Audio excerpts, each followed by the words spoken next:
The air was thick with tension in the Galactic Council chamber, the pinnacle of diplomacy and order in a universe teetering on chaos. Holographic screens floated around the room, displaying the faces of representatives from every known species in the galaxy. At the center, under the cold light of the Council's orb, sat the human envoy, Ambassador Lila Drescher. Her piercing gaze scanned the Council members, each cloaked in an air of superiority. "You claim it was an accident," Lila spat, her voice trembling with restrained fury. "But the life of a human child is not a trivial matter. We demand justice."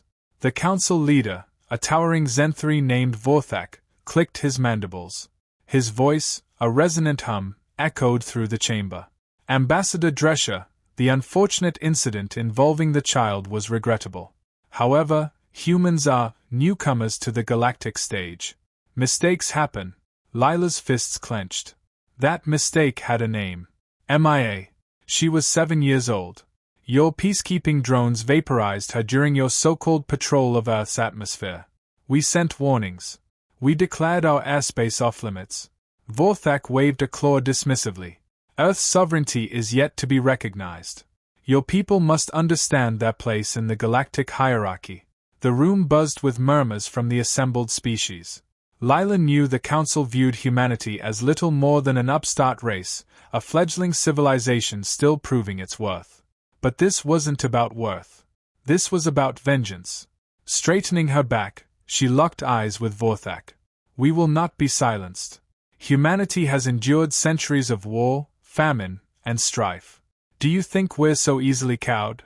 Vorthak leaned forward, his multifaceted eyes gleaming. "Ambassador, Earth would do well to tread carefully. Our peacekeepers maintain balance. Should you disrupt it, the consequences will be dire." Lila's expression darkened, but she didn't respond. Instead, she turned and marched out of the chamber, the holographic projection of Earth's delegation disappearing behind her. Deep beneath the surface of Antarctica, in a facility hidden from even Earth's most advanced satellite systems, General Eric Kane stood before a control panel.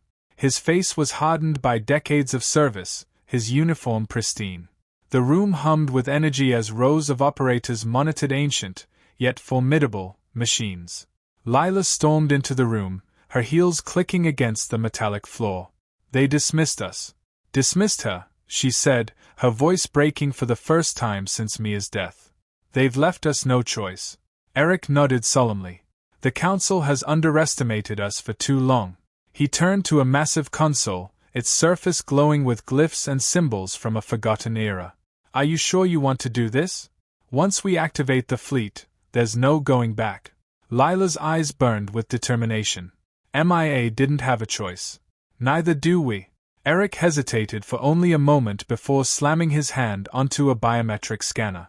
The room shuddered as ancient mechanisms came to life. Screens displayed schematics of colossal ships buried deep within Earth's crust, vessels from a time before recorded history, designed by humanity's ancestors to defend against threats long forgotten. A klaxon blared, and a synthesized voice echoed through the facility. "Ancient Defense Fleet, activation sequence initiated." In orbit above Earth, the Galactic Council's peacekeeping fleet loomed, its sleek vessels bristling with advanced weaponry. Commander Thaler of the Atari Collective observed the planet below with mild disinterest. Humans were a peculiar species, passionate but ultimately insignificant. "Sir," an officer called out, her tendrils quivering. "Unusual energy readings from the planet's poles." Thaler frowned. "Magnify." The view screen zoomed in on Antarctica, where massive fissures were forming in the ice. From these crevices rose titanic ships, their hulls black as obsidian and etched with glowing red runes. The vessels were unlike anything the Galactic Council had encountered, neither contemporary nor primitive, but something wholly other. "By the stars," Thaler whispered. "What is that?" Before anyone could respond, the ships fired. Beams of pure energy lanced through space, annihilating several Council vessels in an instant. Panic erupted on the bridge. "Shields up! Return fire!" Thaler barked, but the Council ships were no match. The ancient fleet moved with precision, their weapons bypassing modern defenses as though they were paper. On Earth, Lila watched the battle unfold on a massive screen. "This is only the beginning," she said, her voice cold. "Let them taste the wrath of humanity." The Galactic Council scrambled to respond. Vorthak convened an emergency session, his composure fraying. "What are those ships? How does Earth possess such technology?" A hologram of Thaler appeared, his face pale. "Leader Vorthak, the human fleet is overwhelming our forces. They fight with tactics we cannot predict. Our weapons are ineffective." Panic spread among the council members. Vorthak slammed his claw on the table. "This is unacceptable. We must crush them before their rebellion spreads." Meanwhile, aboard the largest of the ancient ships, General Kane stood on the command deck. The ship's AI, a sentient entity named Aegis, spoke in a calm, metallic voice. "General, the enemy fleet is retreating. Shall we pursue?" Eric exchanged a glance with Lila, who had joined him. "Send a message to the council," he said. "Let them know this is their only warning. Earth will not kneel." Aegis complied, broadcasting the message across the galaxy. As the ancient fleet loomed in the darkness of space, its power undeniable, the universe learned a hard truth: humanity was no longer an underdog. It was a force to be reckoned with. And the war was just beginning. The Galactic Council was in chaos. The emergency chamber buzzed with conflicting voices, an amalgamation of alien languages echoing through the domed hall. For centuries, the Council had maintained an uneasy peace, their authority enforced by the might of their unified fleets.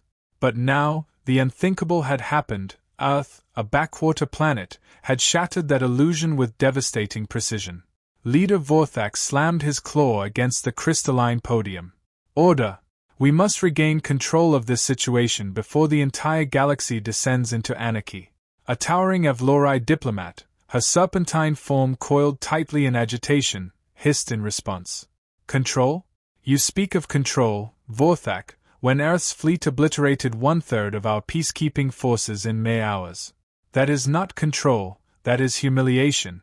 Across the room, a representative of the Norval Consortium, a race of crystalline beings, spoke with a voice like grinding stones. "Their technology surpasses anything we've seen. We must ask ourselves, how did humanity acquire such power? And what other secrets do they hide?" Before Vorthak could respond, an urgent hologram flickered into existence at the center of the room. Commander Thaler's face appeared, pale and drenched in sweat. Behind him, alarms blared, and the backdrop of his flagship's bridge was a scene of pure chaos. "Leader Vorthak," Thaler began, his voice strained, "the humans have deployed a second wave of their fleet. They are targeting our outposts on the Rimward trade corridor. We've lost contact with 3 stations already." Vorthak's mandibles quivered in fury. "They dare expand their attack? Do they seek total war?" Thaler's expression darkened. "It's not just war. They are sending a message. Every outpost they've destroyed is one tied to Council operations. They are dismantling us piece by piece." On board the Erebus, the flagship of Earth's ancient fleet, General Eric Kane surveyed a holographic map of the battlefield. Red markers signified Council assets, once an overwhelming presence, now dwindling with each calculated strike. Aegis, the ship's AI, floated beside him as a shimmering blue figure, its voice calm and steady. "General, the Council's defenses are weakening. Tactical projections estimate a 92% success rate if we push forward to the core systems." Eric glanced at Lila Drescher, who stood beside him, her arms crossed tightly. "We're not here to conquer the galaxy," he said, his voice low but firm. "This is about making them understand." Lila's gaze was unyielding. "And how many more innocents will die before they do? We didn't start this war, but we'll finish it if we have to." Aegis interjected, "Incoming transmission from the Council. Priority 1. Eric nodded. "Put it through." Vorthak's image materialized before them, his usual air of superiority replaced with thinly veiled desperation. "General Kane, Ambassador Drescher, your actions have endangered the stability of the entire galaxy. Stand down, and we may still find a path to reconciliation." Eric's lips curled into a grim smile. "Reconciliation? Like the kind you offered when your drones killed a child? You've underestimated humanity for the last time." Vorthak leaned closer, his multifaceted eyes narrowing. This is your final warning. If you persist, you will face the full might of the Galactic Council. Lila stepped forward, her voice cutting through the tension like a blade. You still don't understand, do you? Earth isn't just fighting for itself. We're fighting for every species you've bullied into submission. The galaxy deserves better than your tyranny. The transmission cut off abruptly, and Eric turned back to the holographic map. Aegis, prepare the fleet. Target their core world's defense grid. Let's see how mighty their council really is. As the ancient fleet surged through hyperspace, the council scrambled to fortify their core worlds. Massive battle stations, each the size of a small moon, were activated, their weapon systems primed. Fleets from allied species converged, forming a formidable blockade. Commander Thala, now stationed aboard the battle station Eclipse, barked orders to his crew. Position the carriers at sectors 3 and 7. We cannot allow the humans to breach our lines. A tactical officer turned, her tendrils trembling. Sir, the human fleet is dropping out of hyperspace. The bridge fell silent as the view screen lit up with the sight of Earth's armada. Ships the size of continents loomed, their black hulls shimmering with ancient energy. At their forefront was the Erebus, its runes glowing like molten lava. Open fire! Thala roared. The Council's fleet unleashed a storm of plasma, missiles, and kinetic projectiles. The void lit up in a symphony of destruction, but the ancient fleet moved with terrifying precision. Their shields absorbed the brunt of the assault, and their counterattack was devastating. Massive beams of energy sliced through battle stations, reducing them to smoldering debris. Swarms of drone fighters, sleek and deadly, weaved through enemy lines, targeting weak points with surgical accuracy. On board the Eclipse, panic erupted. Sir, our shields are failing. Their weapons are bypassing our systems. Thala gritted his teeth. We cannot fall here. All ships, focus fire on their flagship. Bring it down.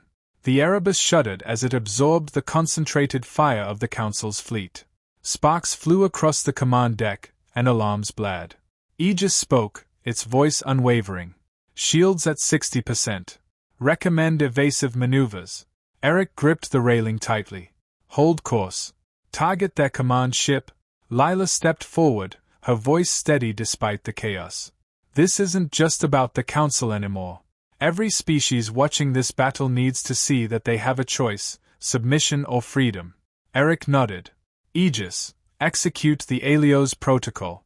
The AI hesitated for a fraction of a second before responding. Alios protocol initiated. The Erebus began to glow, its runes flaring brighter than ever. Energy coursed through the ship, building to a crescendo. As the Council's forces closed in, the Erebus unleashed a pulse of blinding light. The wave tore through the battlefield, disabling enemy ships and rendering their systems useless. In the aftermath, the ancient fleet stood unscathed, their enemies reduced to powerless husks drifting in the void. The message was clear: humanity's wrath was unstoppable. As silence fell over the battlefield, Lila gazed at the shattered remnants of the Council's armada. They wanted to teach us our place, she said softly. Now they'll never forget it. But even as Earth's fleet claimed victory, Eric couldn't shake the unease in his gut. The Council had been arrogant, yes, but they were also resourceful.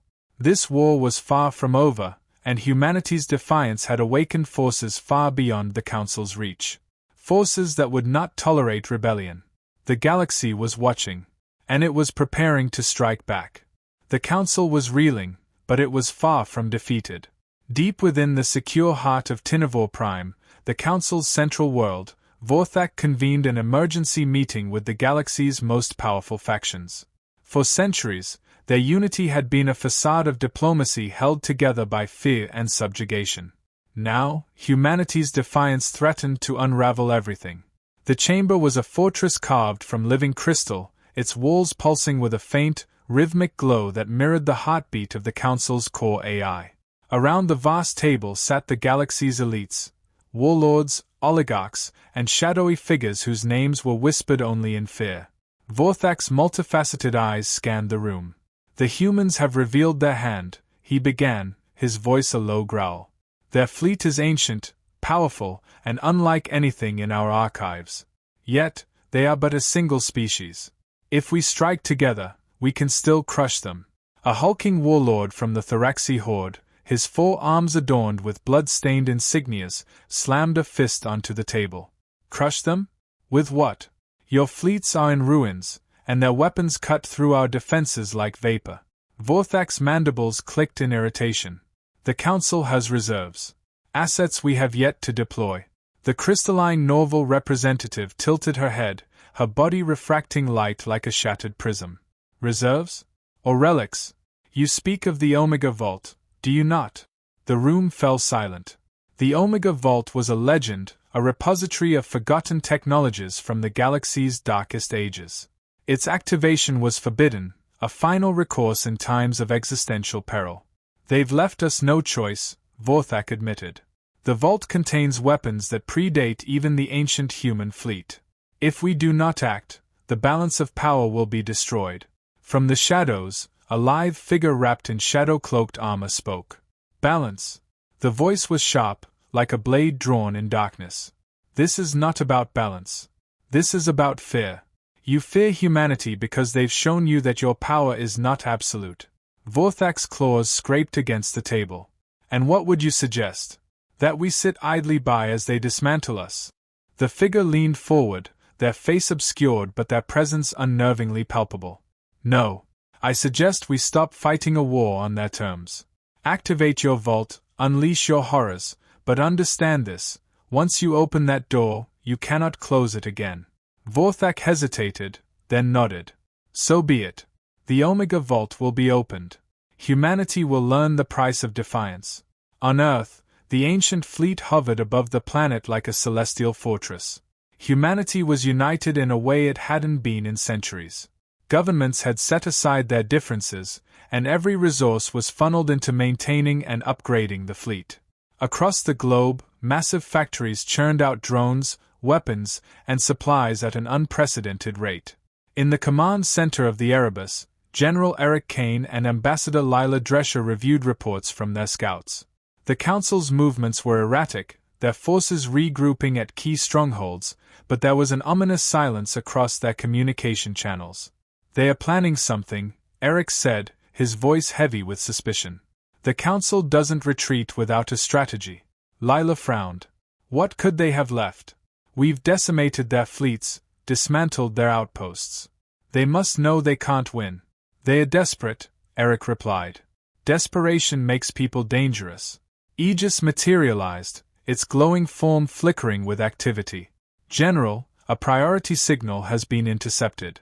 It originated from Tinavor Prime and contains encrypted directives referencing the Omega Vault. Lila's eyes widened. The Omega Vault? I thought that was a myth. Eric's expression darkened. It's not. The vault is real. And if they're opening it, they're bringing out weapons they've kept hidden for millennia. Before they could respond, alarms blared across the ship.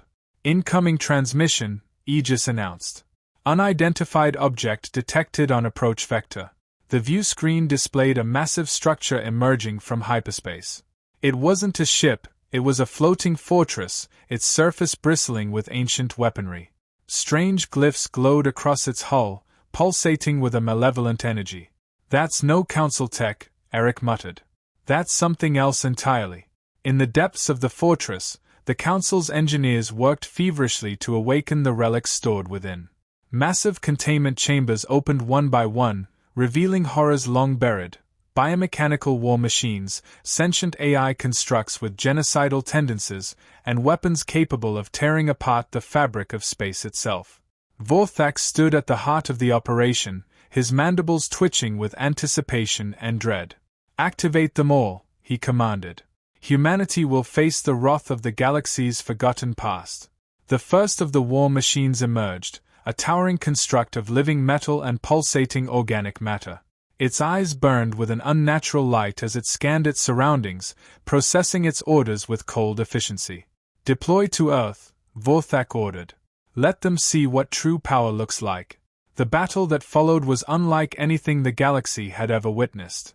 Earth's ancient fleet met the Omega forces in a collision of titanic power. The void between planets became a graveyard of shattered ships and drifting debris. The Omega war machines were relentless, their weapons defying conventional physics.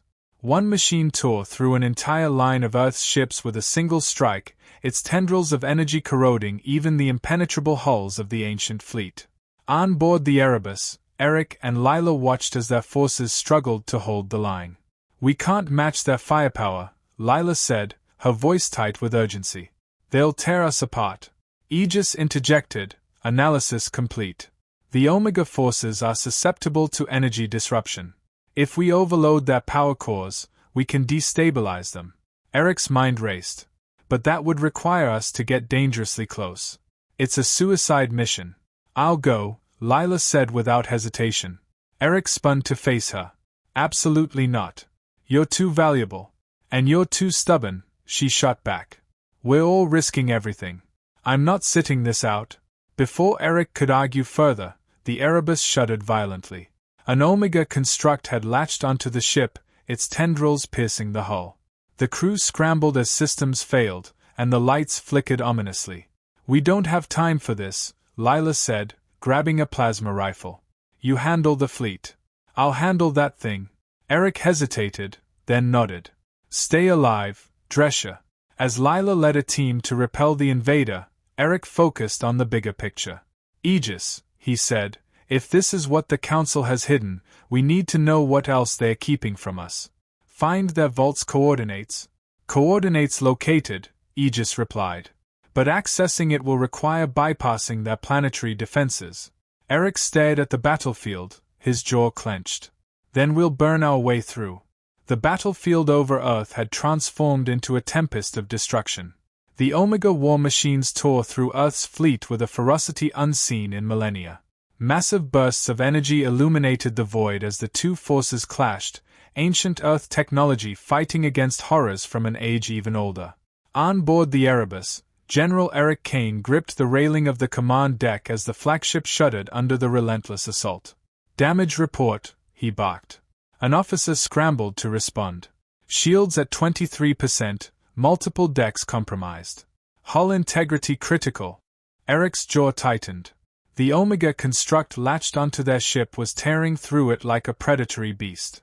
Lila Drescher and her strike team were their only hope of survival, but time was running out.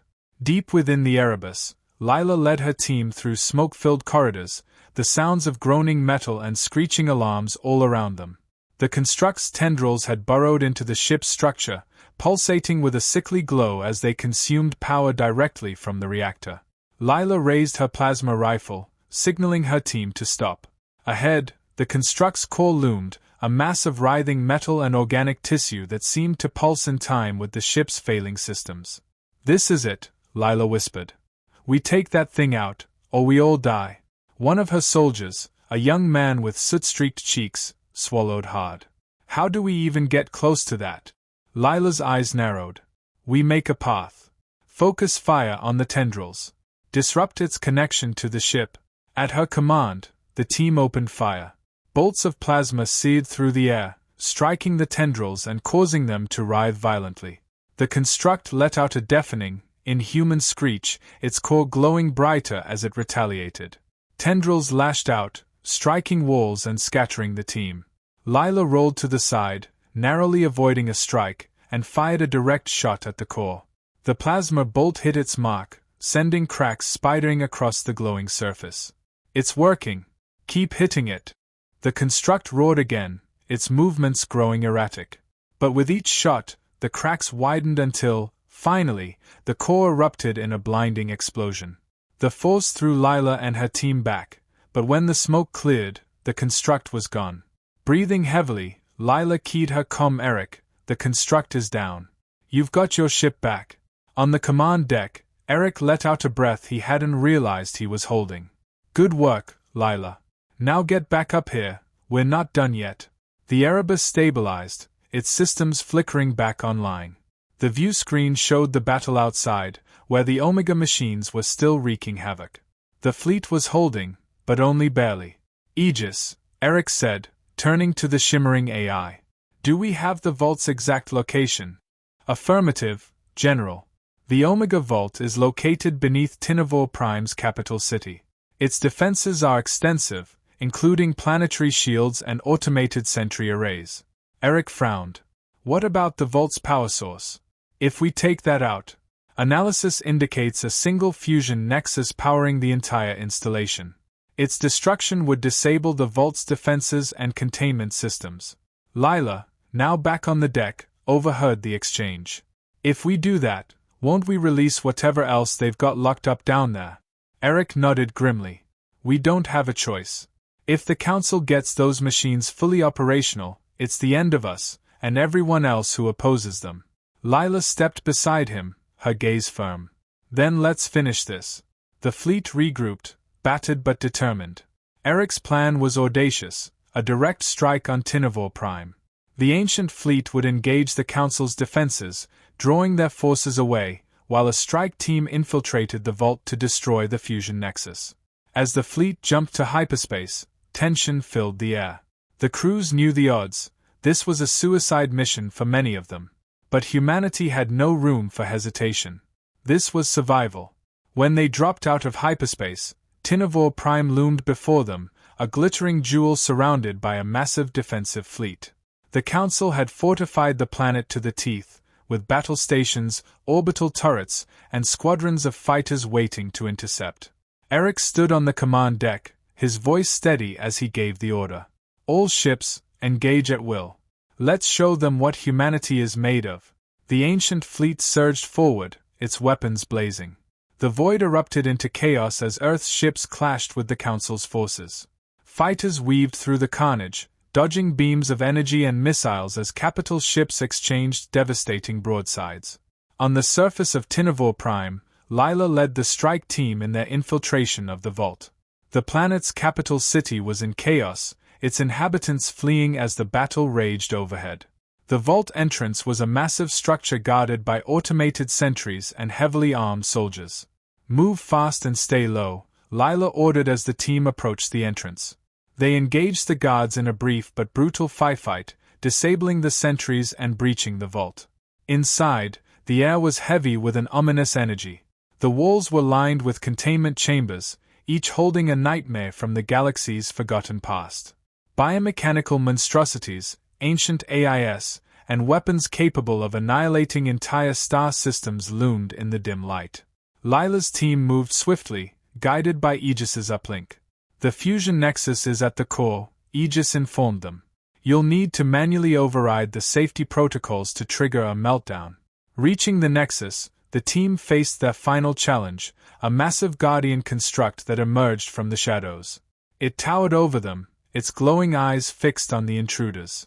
Take it down, Lila shouted, firing her plasma rifle.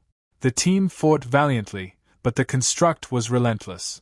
It shrugged off their attacks, its massive arms smashing through walls and scattering the team. Lila, battered but undeterred, climbed onto the construct's back, targeting a glowing node at its neck. With a final, desperate shot, the node shattered, and the construct collapsed. Lila, bruised and bleeding, turned to the nexus. Plant the charges. We're blowing this thing sky high. Above Tinavor Prime, the Erebus and the fleet fought with everything they had. The Council's forces were overwhelming, but Earth's ships refused to yield. Eric received Lila's transmission. Charges set. We're on our way out. Acknowledged, Eric replied. We'll cover your exit. The strike team barely escaped the vault as the charges detonated. A massive explosion ripped through the planet's surface, sending shockwaves through the atmosphere. The fusion nexus was destroyed, and the vault's power flickered and failed. With their defenses down, Tinavor Prime was vulnerable. The Council's fleet began to retreat, their morale shattered. As the dust settled, humanity had won another battle, but at a staggering cost. The ancient fleet was diminished, and the war was far from over. Eric stood on the deck of the Erebus, staring at the burning planet below. This isn't the end, he said quietly. The galaxy's watching. And they'll come for us again. Lila joined him, her expression resolute. Then we'll be ready.